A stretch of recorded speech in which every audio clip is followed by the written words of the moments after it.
Assalamualaikum warahmatullahi wabarakatuh. Kembali lagi kita ke info untuk Salatiga Sehat.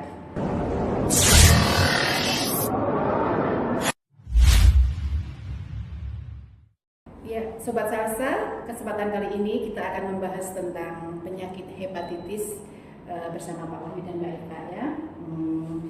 Jadi begini Bapak Wahyu dan Mbak Eta, untuk perkembangan penyakit terutama di Indonesia itu kan sangat pesat sekali ya, terutama untuk penyakit menular. Salah satu penyakit menular yang harus kita cegah atau kita kendalikan adalah penyakit hepatitis ya. Karena kalau tidak kita kendalikan atau tidak kita cegah akan mengakibatkan gagal hati ya Pak ya. Terus sejauh mana Pak situasi secara epidemiologi untuk penyakit hepatitis ini? Terima kasih Mbak Tina atas kesempatannya, dimana kita diberi kesempatan untuk menjelaskan kepada pemirsa ya, terkait dengan penyakit ini, dimana penyakit ini masih menjadi masalah, masih menjadi masalah kesehatan, dan secara epidemiologi kasus ini cukup banyak, dimana untuk tingkat dunia itu ada sekitar 300 juta kasus hepatitis. Kalau di Indonesia itu sekitar 20 juta. Oh iya, banyak juga ya Pak ya. Dengan angka kematian atau tingkat kematian itu sekitar 1,5 juta per tahun di dunia. Oh iya. Jadi ini cukup menjadi permasalahan yang serius ya. Nah, kebetulan pada bulan ini adalah kita baru saja memperingati Hari Hepatitis Dunia, Mbak, yaitu sekitar 3 minggu yang lalu, tepatnya pada tanggal 28 Juli tahun ini, Mbak, ya, dimana kita bersama-sama di dalam peringatan itu ingin menyadarkan kepada masyarakat agar masyarakat itu lebih menyadari, mengetahui penyakit ini sehingga mereka bisa mandiri di dalam menjaga dirinya di dalam, terutama dalam mengendalikan penyakit ini, sehingga mereka bisa hidup sehat dan produktif seperti itu. Iya. Jadi memang pencegahan utamanya adalah di perilaku hidup bersih dan sehatnya ya Pak ya. Salah satunya. Iya, salah satunya adalah itu. Ya. Terus untuk mengetahui gejalanya itu seperti apa? Mungkin Mbak Eta bisa menjelaskan gejala penyakit hepatitis itu seperti apa Mbak Eta? Terima kasih Mbak Tina. Ya. Jadi di hepatitis sendiri itu kan ada beberapa macam kategori. Ya. Salah satunya yang disebutkan oleh Mbak Tina tadi, masalah PHPS itu kepada hepatitis A begitu ya Pak Wahyu. Ya. Jadi di hepatitis A itu gejalanya bisa jadi mual, muntah, kemudian ada muncul gejala kuning. Itu juga berlaku juga di hepatitis B maupun C. Gitu. Ya. Jadi mungkin ini ya, tambah sedikit ya. Jadi penyakit hepatitis ini secara terperinci itu sebenarnya terbagi tiga sub gejala. Yang pertama itu praikterik ya, sebelum itu. Praikterik. Di praikterik itu biasanya ya gejalanya seperti ini, seperti flu, demam. Oh iya. Jadi kayak masuk angin itu Pak ya. Masuk angin biasa, bergesi gitu. Nah, kemudian nanti setelah 4 minggu ya, itu kalau itu berlanjut menjadi namanya stadium ikterik. Nah, ketika sudah di stadium ikterik itu nanti mulai tumbuh ini, muncul kekuningannya, kuning pada mata, pada kulit. Meningkat ya gejalanya. Gejala khas seperti itu. Kemudian dan setelah itu berlangsung, ketika berlanjut lagi, ketika menjadi kronis biasanya itu terjadinya gejalanya post ikterik. Nah, terkadang ada jenis-jenis hepatitis yang tidak bergejala, Mbak. Ada yang tidak bergejala. Ya. Terutama untuk hepatitis B di masyarakat kita itu banyak warga yang tidak tahu sebenarnya dia itu menderita hepatitis B. Tahu-tahu ketika dites, diperiksa, HbS1-nya positif. Nah, sehingga mereka tahu-tahu terjadi tadi kegagalan tadi yang disebutkan Mbak Tina tadi, kegagalan, sirosis hepatis, kemudian bahkan ada yang sudah sampai tadi kanker hati. Sehingga mereka ditemukan di Paskes di rumah sakit, baru mereka tahu kalau mereka menderita hepatitis dan itu sudah kronis dan sudah berat seperti itu. Tadi kita sudah bahas tentang gejala ya Pak ya. Terus kita juga ingin tahu Pak, untuk penyebab hepatitis itu sendiri apa Pak? Ya, jadi hepatitis itu kan peradangan ya Pak. Peradangan pada hati. Jadi kondisi yang disitu terjadi peradangan itu sebabnya banyak Pak, tidak satu sebenarnya. Jadi kalau kita bicara peradangan hati itu bisa karena infeksi ya. Bisa karena faktor makanan tertentu, bisa karena obat-obatan, konsumsi obat, alkohol ya. Oh, alkohol juga mempengaruhi ya Pak ya. Kemudian untuk khusus infeksi itu yang terbesar adalah karena virus ya. Oh iya, virus ya. Dan kondisi-kondisi tertentu penyakit yang sudah berat itu juga terkadang menimbulkan hepatitis juga. Terkadang untuk penyakit-penyakit DB yang berat itu DB juga bisa juga ya. hebatnya mengalami peradangan. Oh gitu, berarti bisa mengarah ke hepatitis juga. Kan tapi untuk pembahasan yang umum untuk hepatitis adalah hepatitis yang disebabkan oleh virus, di mana hepatitis yang disebabkan oleh virus itu dikenal ada 5 macam. 5 macam ya, ada 5 kategori itu ya. Tergantung dari jenis virusnya. Ya. Kalau penyebab virusnya itu virus A dinamakan hepatitis A. Nah, itu ada 5, hepatitis A, hepatitis B, hepatitis C, hepatitis D dan hepatitis E. Oh iya, jadi ada A, B, C, D, E ya Pak ya. Ya. Mungkin bisa dijelaskan Pak biar sobat salsa juga memahami apa itu hepatitis A, apa itu hepatitis B, C, D sampai dengan E. Jadi untuk hepatitis A dan E itu hampir sama. Itu biasanya disebabkan oleh faktor makanan. Makanan. Makanan masuk ke organ pencernaan ya.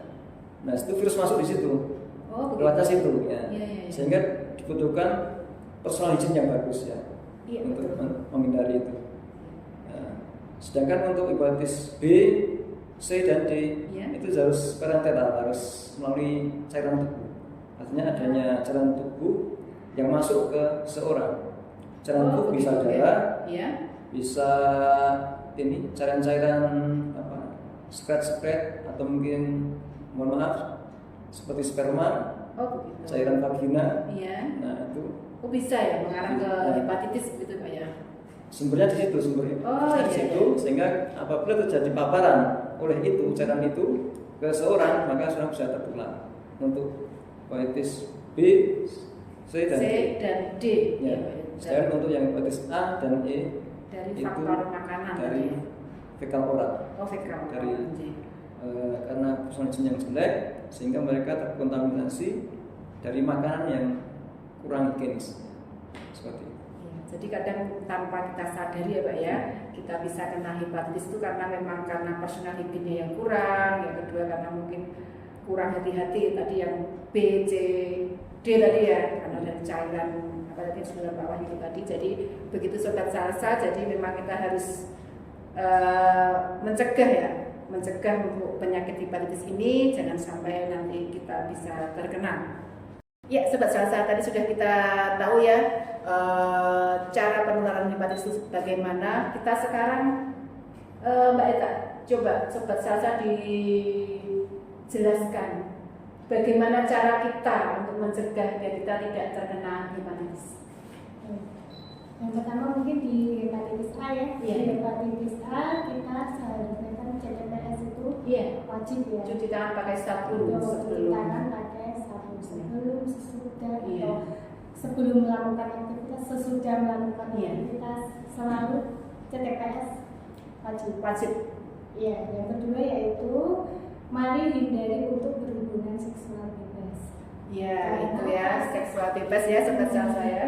Hepatitis B itu salah satu penularannya adalah seksual bebas, jadi bersalin dengan HIV ya. Ya. Kemudian yang ketiga, untuk ibu hamil tentunya melakukan HMC terpadu atau melakukan triple eliminasi. Jadi sekali dalam waktu kehamilan itu diwajibkan untuk melakukan 3 tes ini untuk menjaga hepatitis B. Ini Pak Wali menambahkan? Jadi apa yang disampaikan Mbak Ita itu betul sekali Mbak Tina ya. Jadi untuk hepatitis A itu memang karena memang faktornya itu faktor kebersihan ya, personal hygiene, maka perlu sekali PHBS ya.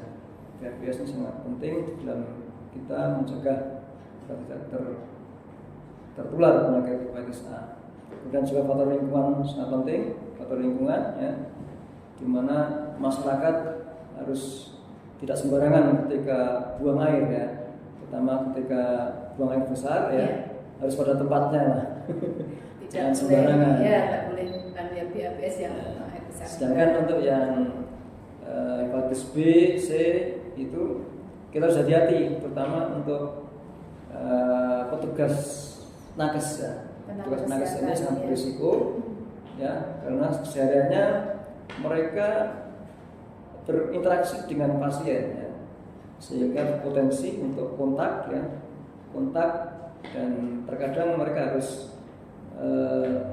berhubungan dengan cairan atau dengan kotoran-kotoran, sehingga harus hati-hati. Kemudian juga hindari narkotika, jarum suntik ya, menyuntik itu obat-obat terlarang, obat-obat narkotika secara bersama-sama. Kemudian juga screening pada donor darah juga sangat penting.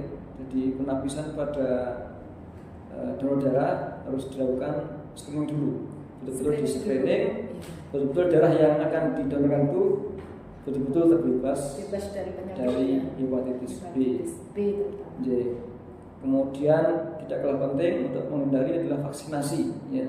Vaksinasi ini penting, baik itu pada bayi yang akan lahir atau yang lahir maupun pada masyarakat umum, orang dewasa, terutama nakes ya.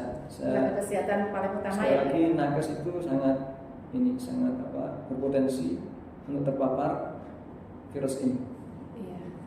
Pertama juga ibu hamil tadi yang saya sampaikan ya. Jadi kita harus melaksanakan atau ANC itu pemeriksaan kehamilan secara rutin ya, selama masa kehamilan. Jadi untuk mengetahui atau mencegah nanti yang bayi akan lahir biar terbebas dari hepatitis.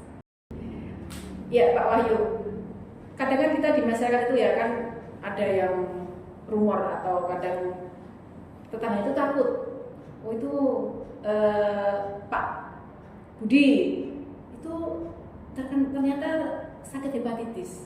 Nah katanya tuh, wah itu jangan dekat sama dia, kan gitu kan. Itu nanti bisa tertular, atau mungkin ada yang bilang juga dia sakit hepatitis loh dan nggak bisa disembuhin. Jadi hati-hati aja sama dia. Kan ada tetangga itu ada yang nggak paham tentang hepatitis Pak. Itu bagaimana Pak Wahyu? Misalnya kita itu punya tetangga atau punya kerabat yang mengidap hepatitis, kita seharusnya menyikapinya seperti apa Pak? Biar tidak ada kayak istilahnya bukan didiskriminasi ya, kayak didiskriminasi lah kayak gitu lah, kayak dipojokkan kayak gitu. Jadi kan kasihan juga, sebenarnya penyakit itu kan bisa sembuh ya Pak ya. Nah itu gimana Pak menyikapi masyarakatnya seperti itu?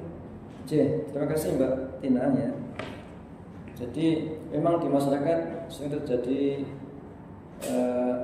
rumor-rumor seperti itu. Iya. Karena mereka takut ya tertular. Memang penyakit itu sangat menular betul. Sangat menular. Akan tapi penularannya juga tidak semudah yang ada di rumah masyarakat ya. Dengan misalnya dengan ngobrol bareng. Iya, ngobrol bareng jadinya takut kan, kasihan kan. Ya, sebenarnya kalau ngobrol bareng itu tidak masalah ya. Karena cairan bisa memapar kurang kan juga harus dengan cara-cara yang khusus ya, tidak mudah ya, seperti berhubungan seks ya. Kemudian juga hati-hati juga terhadap alat-alat yang personal ya, seperti cukur rambut, rambut juga Kalau dipakai bersama-sama juga bisa menular lewat itu juga ya Pak ya? harus hati-hati aja ya. Walaupun mungkin kecil ya. Kemudian juga lewat darah misalnya, terutama untuk kasus-kasus ya ini yang adanya dengan HIV Pak. LSL juga sangat rentan ya, LSL Pak. Nah, itu juga sangat rentan terkena penyakit ini, hepatitis B.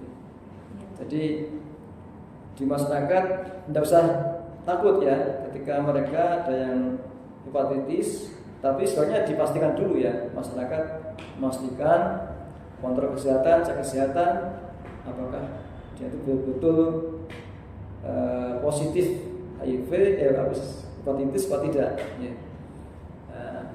Sehingga kita bisa mensikapi dan tidak bisa berlebihan ya. Ketika mereka positif pun ya, kita boleh ngobrol, boleh kita berhubungan sewajarnya ya. Dan jangan terlalu takut seperti. Kalau itu Pak, kan kita kadang ada juga yang informasi yang misal punya penyakit hepatitis, kadang kita makan bersama ya, kadang sampai sendoknya, terus piringnya, kayak gitu-gitu, gelasnya yang dipakai minum itu apakah bisa menularkan? Kan kadang disendirikan. Nah, kadang kan ada yang seperti itu. Itu gimana Mbak Eka? Tentunya kalau untuk air makan ini ya, tidak hanya di hepatitis B, kita harusnya menjaga diri dengan tidak bertukar-tukar sendok makan, piring makan dan lain-lain. Tapi bagaimana kalau yang satu rumah nih? Satu rumah tidak masalah, karena kan pasti kita dicuci dong, dicuci bersih, hijau, sebenarnya sudah tidak ada virus yang tertinggal di dalam piring tersebut, jadi aman. Iya, jadi selama dicuci dengan bersih, tadi gelasnya yang dipakai minum, misal ayahnya terkena hepatitis kan dipakai anaknya nggak masalah ya. Yang penting kita harus selalu menjaga kebersihan alat makannya gitu ya. Betul. Iya, jadi tidak masalah ya, nggak sampai ya kadang yaitu dipisah sendiri sampai nanti dia pakai alat makannya yang dipakai yaitu disendirikan dari sendok gelas sampai dengan semuanya itu tidak bisa, itu tidak apa-apa ya. Iya.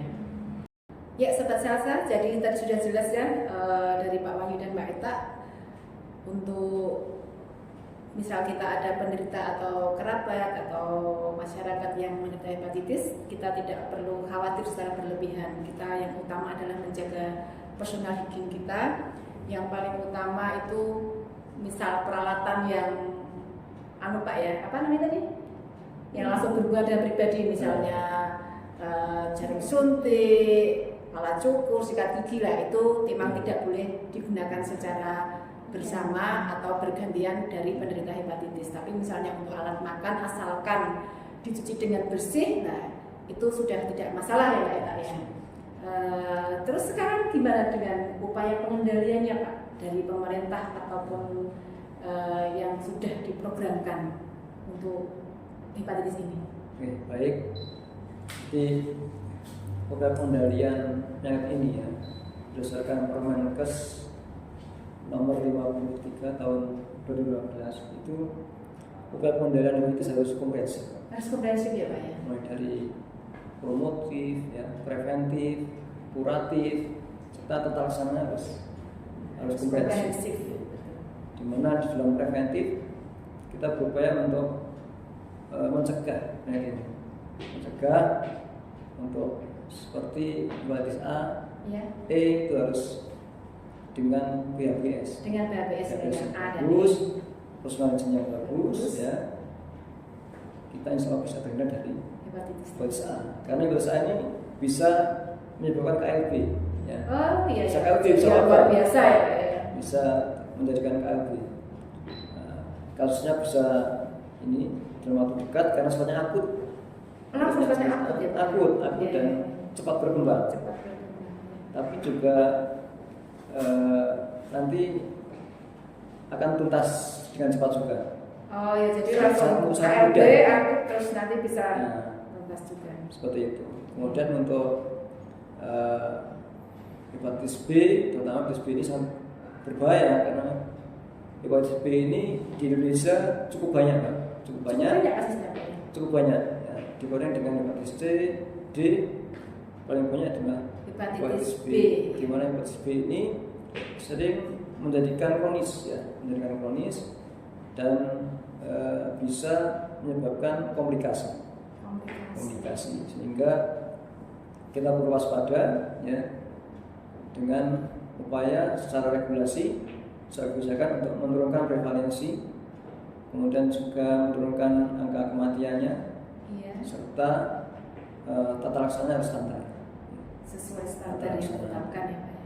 Kemudian juga untuk hepatitis B kita sudah ada vaksinnya ya. Oh, sudah ada vaksinnya ya. Sehingga kebijakan vaksinasi ini sangat penting ya, terutama untuk nakes ya. Tenaga kesehatan yang paling utama. Nah, untuk nakes kebetulan di tempat kita di Kota Salatiga kita sudah melaksanakan vaksinasi untuk nakes. Oh iya Pak. Jadi Mungkin mulai kita bisa menambahkan ya. program terkait dengan vaksinasi hepatitis untuk tenaga kesehatan. Mau baik. Oke, untuk program hepatitis B, pemerintah ini kan memiliki perhatian khusus ya. Jadi untuk program yang sudah berjalan di ibu hamil, karena kita kan menginginkan kan memiliki masyarakat Indonesia yang kualitas hidupnya bagus. Jadi bagaimana caranya kita mulai dari bayi. Iya, dari bayi. Bayi yang lahir dari ibu yang reaktif hepatitis B waktu kita lakukan tes. Tes itu ada triple eliminasi ya. Iya, eliminasi. Iya. Nah, program ini ibu hamil ini akan dites 3 yaitu HIV, sifilis, dan lain adalah hepatitis B. Baik, tiga-tiganya ini adalah penyakit menular dan berbahaya. Kenapa? Karena 90% bayi yang dilahirkan dari ibu pasti akan tertular. Betul. Jika tidak ada perawatan, gitu ya. Kita bahas di hepatitis B dulu ya. Di hepatitis B nanti kalau ibu hamil ini reaktif ini hepatitis B-nya, kita di pemerintahan, di puskesmas, di rumah sakit sudah menyediakan yang namanya vaksin HPIG. Vaksin HPIG Khusus untuk bayi yang lahir dari ibu yang reaktif. Dan ini harus disuntikan dalam waktu kurang dari 24 jam lahirnya. Iya, berarti langsung ya. Dan itu gratis ya, tidak berbayar. Jadi memang gratis dari pemerintah. Gratis ya, sobat saya. Iya. Jadi dia. Ya. Kemudian yang kedua, setelah bayi ini kita suntikan HPIG, 9 bulan kemudian bayi ini akan kita pantau melalui petugas puskesmas untuk melihat apa hasilnya dari vaksin HPIG ini. Apakah hasilnya nanti menjadi positif atau negatif di dalam bayi tersebut? Berarti 9 bulan masa. Ya pasti kita paham. Jadi kalau sudah negatif, artinya virus hepatitis B dari si ibu ini kan tidak menular ke tubuh si bayi. Sedangkan kalau bagaimana kalau reaktif ini? Ada beberapa kasus, tapi tidak banyak ya. Jika positif bagaimana? Tentu kita harus merujuk ke dokter spesialis anak supaya nanti kita laksanakan lebih bagus gitu. Kemudian ini lanjut ya Bu ya.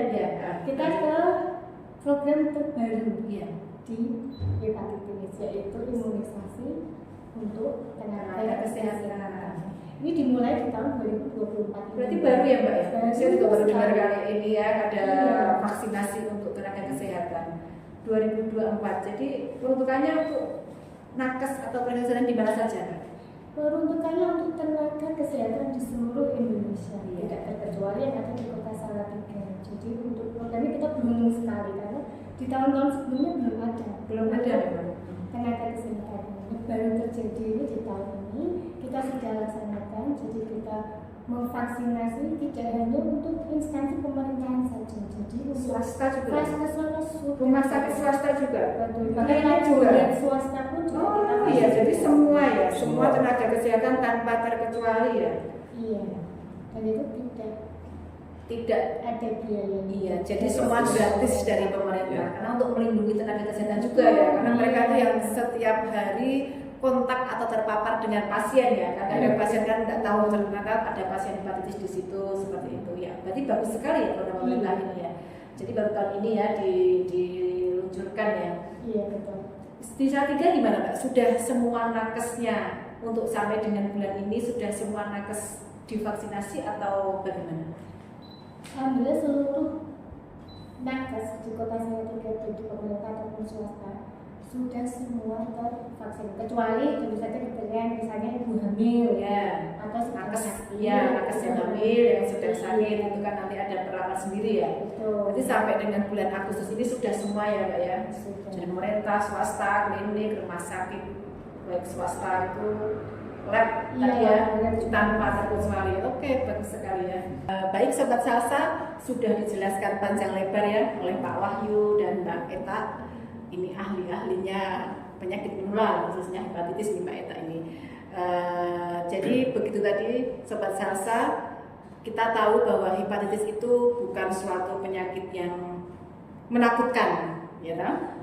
Bisa dicegah ya Pak ya, bisa dicegah. Terus pemerintah sendiri juga sudah mengupayakan untuk pengendaliannya sampai dengan vaksinasi untuk tenaga kesehatan yang terbaru ini di tahun 2024. Terus apa Pak harapan atau pesan-pesannya untuk masyarakat khususnya Kota Salatiga?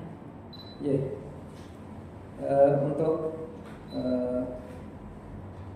masyarakat ya, saya himbau untuk yang pertama adalah tetap utama PHBS. Iya, yang pertama adalah perilaku hidup bersih sehat ya Pak ya. Ya, betul itu sangat penting ya, sehingga dengan PHBS ini masyarakat bisa hidup sehat ya, dan harapannya adalah terhindar dari penyakit hepatitis.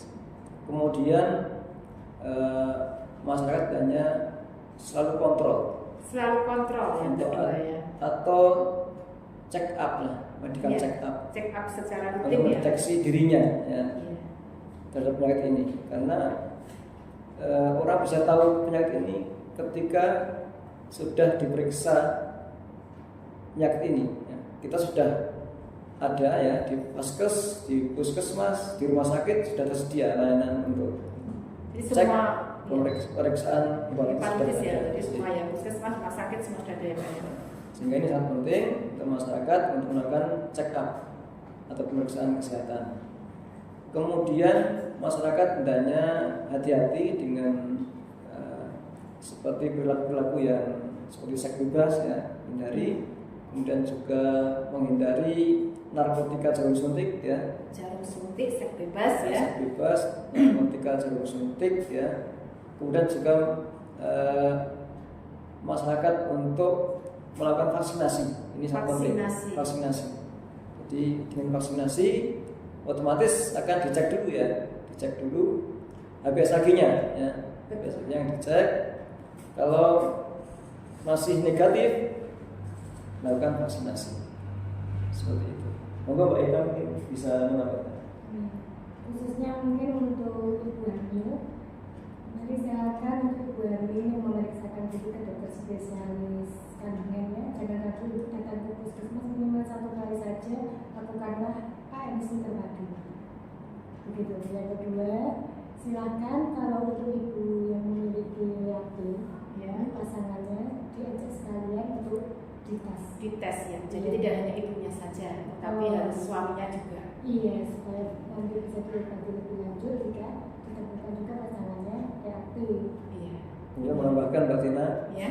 bagi yang sudah kebetulan kebetulan sakit ya, Ya. positif misalnya hepatitis B, maka jangan stres.